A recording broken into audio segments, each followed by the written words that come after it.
हर हर महादेव सभी को जय माँ दुर्गा। आषाढ़ माह की गुप्त नवरात्रि की शुरुआत 26 जून से हो गई है। इस दौरान माता दुर्गा की 10 महाविद्याओं की साधना की जाती है। वहीं कुछ नियम का भी पालन इस दौरान करना चाहिए। आज हम आपको इसी बारे में जानकारी देंगे। आषाढ़ माह की गुप्त नवरात्रि की शुरुआत आज यानी 26 जून से हो गई है। गुप्त नवरात्रि में 9 दिनों तक माता दुर्गा की 10 महाविद्याओं काली, तारा, त्रिपुर सुंदरी, भुवनेश्वरी, भैरवी, छिन्नमस्ता, धूमावती, बंगलामुखी, मातंगी और कमला देवी की साधना की जाती है। तंत्र मंत्र और सिद्धियां प्राप्त करने के लिए गुप्त नवरात्रि बेहद शुभ मानी जाती है। हालांकि इस दौरान कुछ ऐसे नियम भी हैं जिनका पालन करना बेहद ही आवश्यक होता है। ऐसे में आज हम आपको बताने जा रहे हैं गुप्त नवरात्रि में आपको क्या करना चाहिए और क्या नहीं। आइए चलिए जानते हैं गुप्त नवरात्रि में क्या करें। गुप्त नवरात्रि में माता दुर्गा की 10 महाविद्याओं की साधना करनी चाहिए। हालांकि महाविद्याएं माता दुर्गा के रौद्र रूप हैं, इसीलिए गृहस्थों को बिना किसी गुरु के ऐसा करने से बचना चाहिए। जो लोग तंत्र मंत्र की विद्याओं में पारंगत हैं उन्हें और सांसारिक मोह माया से परे हैं, उनको साधना करके शुभ फलों की प्राप्ति होती है।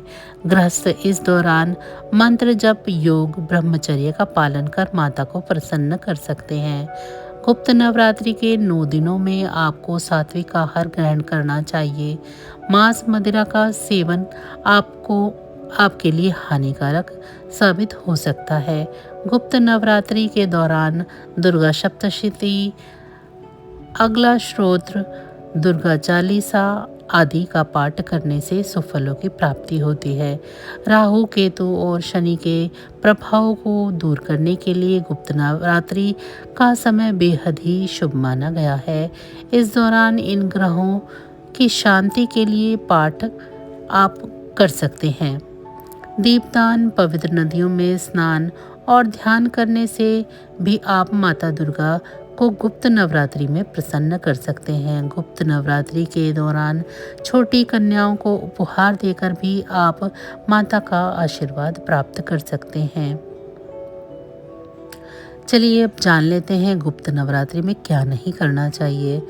गृहस्थ हों या सांसारिक सभी लोगों को गुप्त नवरात्रि की अवधि में काम वासना से दूर रहना चाहिए। वासना जनित विचार आप पर हावी न हो, इसके लिए योग ध्यान आपको करना चाहिए।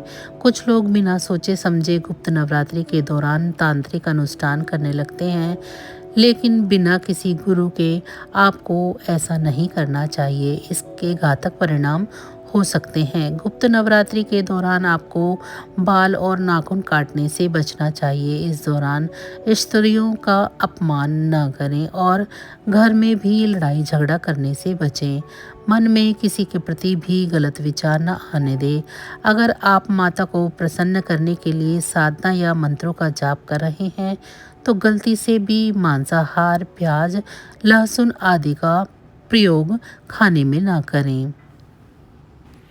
आज यानी 26 जून को आषाढ़ गुप्त नवरात्रि प्रारंभ हो रही है, जिसकी कलश स्थापना का शुभ मुहूर्त सुबह 5:25 पर है। इस विशेष साधना काल में राशि अनुसार माँ दुर्गा की पूजा विधि और मंत्रों से साधक को विशेष फलों की प्राप्ति हो सकती है।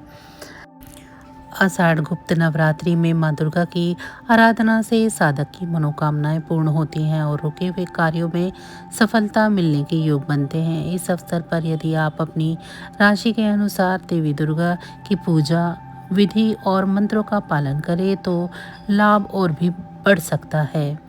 तो बस आज की जानकारी इतनी ही थी। फिर मिलेंगे हम आपको ऐसी ही किसी अन्य जानकारी के साथ अगली वीडियो में।